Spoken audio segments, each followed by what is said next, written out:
elementary friends. Thanks so much for tuning in and joining us all summer long for the party. We are talking about joy, which is choosing to celebrate what God has done. That's right, and we have the best example always in Jesus. And today we're gonna learn about how Jesus showed us how to have joy. All right, before we get to that Bible story, stand on up to your feet wherever you are and let's worship together.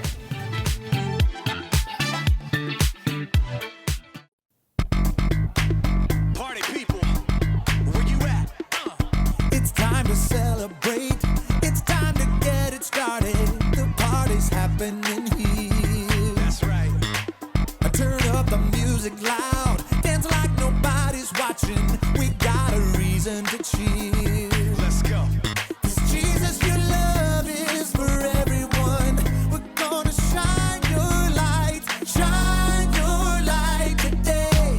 So come on, clap your hands and everybody dance. The party is popping, nobody's stopping. We're gonna do it right and have a good time. All for you, Jesus, 'cause you're always with us. It's time to start the party.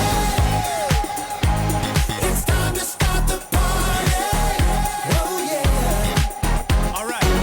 It's time to celebrate. It's time to get it started. The party's happening here. Yeah. Turn up the music loud. Dance like nobody's watching. We've got a reason to cheer. 'Cause Jesus, your love is for everyone. We're gonna shine your light today. So come on, clap your hands and everybody dance. The party is popping, nobody's stopping. We're gonna do it right and have a good time. All for you, Jesus, 'cause you're always with us. It's time to start the party. Start it up. It's time to start the party. Oh yeah. It's time to start the party. It's time to start the party. All right, let's break it down one time. Get up now, party people, gather all around. No time to snooze, we gotta spread the news, so get on up and get down. Get up now, party people, gather all around. No time to snooze, we gotta spread the news, so get on up and get down. Get up now, party people, gather all around. No time to snooze, we gotta spread the news, so get on up and get down. Now go tell them about it. So come on, clap your hands and everybody dance. The party is popping, nobody's stopping. We're gonna do it right and have a good time. All for you, Jesus, 'cause you're always with us. It's time to start the party. It's time to start the party. Turn it up. Oh yeah. It's time to start the party. It's time to start the party. Oh yeah. Oh yeah. That's right. Bonjour, and welcome to Story Lab. This week, we're talking about joy. Well, we take a look at the story of a celebration where they had some pretty miraculous beverages. Who's gonna help me slice the cheese?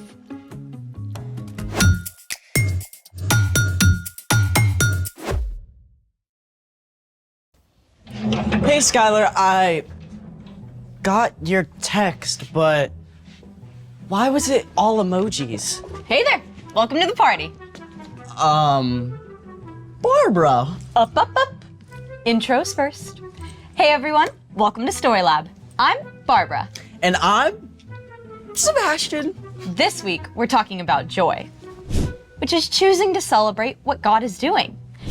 And speaking of celebrating, on to the feast. In order of our celebration, I have prepared the ultimate dish.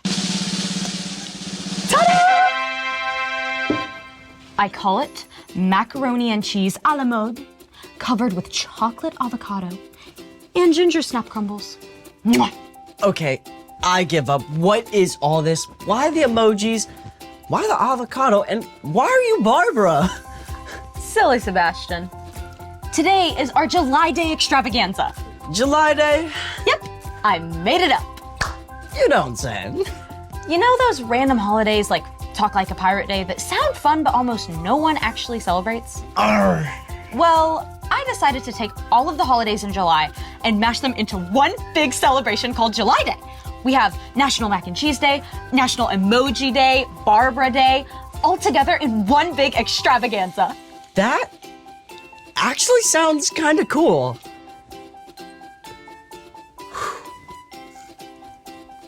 And this is surprisingly tasty. Right? In a weird, I would never do this myself kind of way.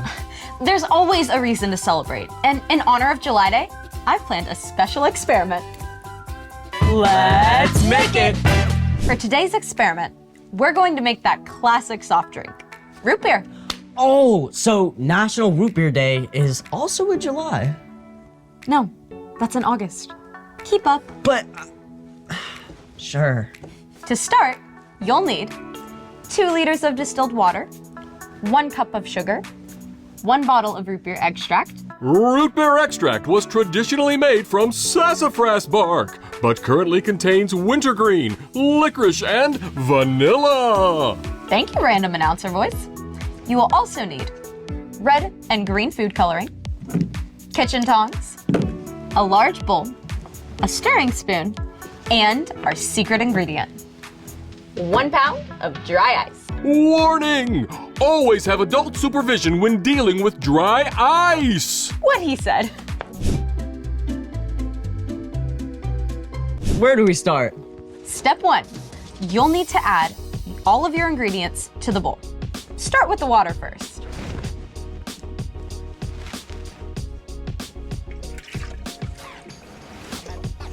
Step 2, pour in the whole bottle of root beer extract.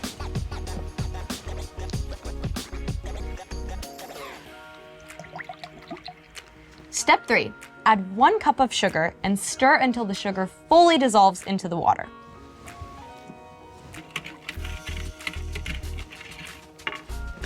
Step 4, in order to get that signature root beer brown, mix in the red and green food coloring, using about twice as much red as green.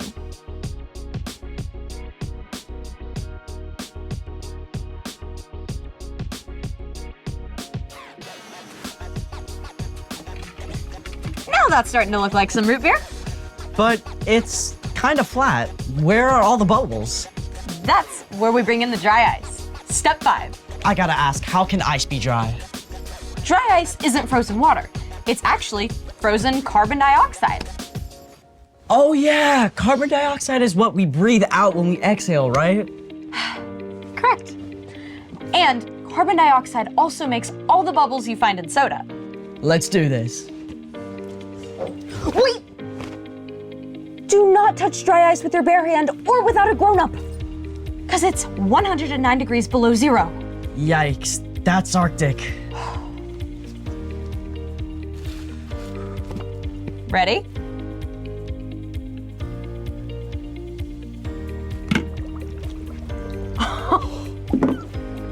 Whoa! You know, it looks like a scene from a scary movie.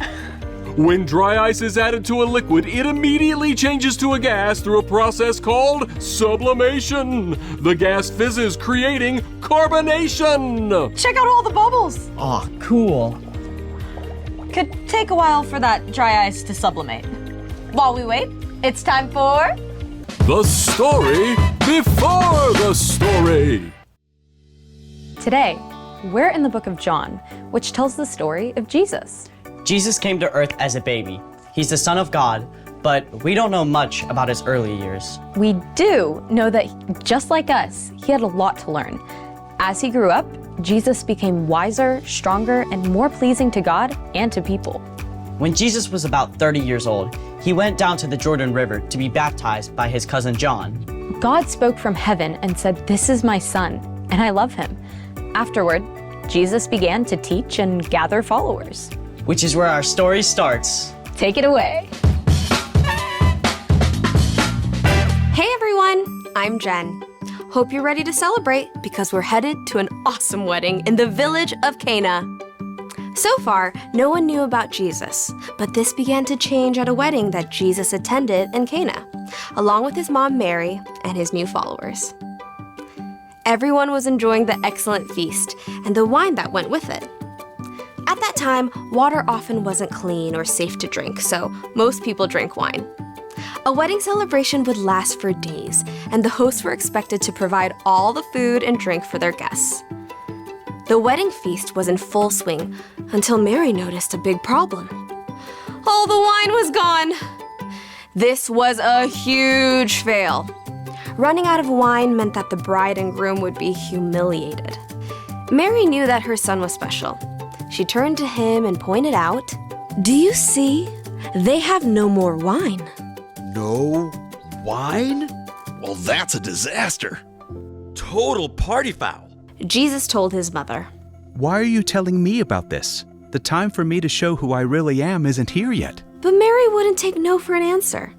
She marched up to the servants and said, "Do what he tells you." Okay. 6 giant stone jars stood nearby.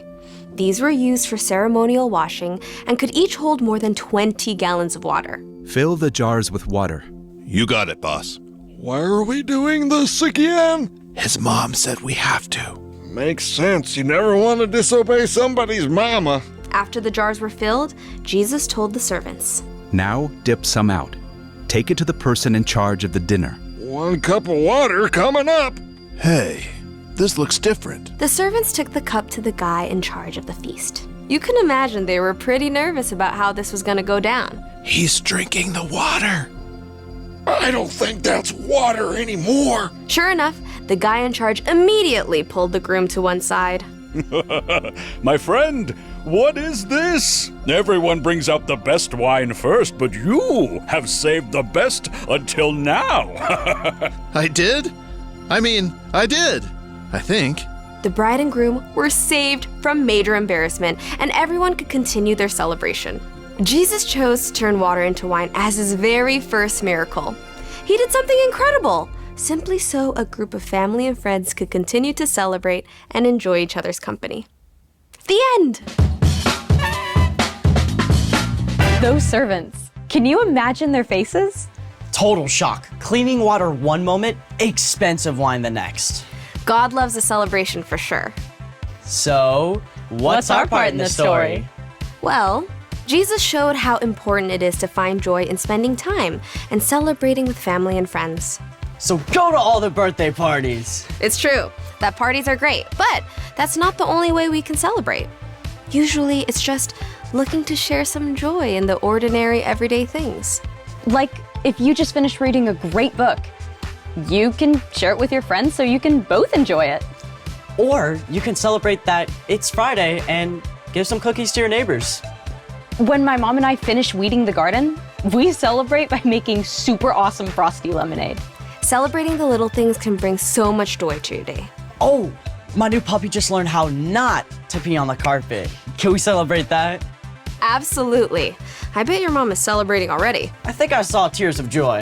Thanks for bringing me joy today. See you next time. Bye. So here's the thing. Jesus showed us how to have joy. And Jesus valued celebration because it brings people joy. Now can we celebrate our root beer? You know it.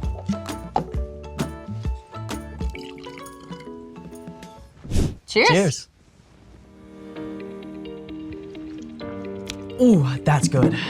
We have officially turned water into root beer. Through the miraculous science of dry ice. Thanks for joining us in the Story Lab. See you next time.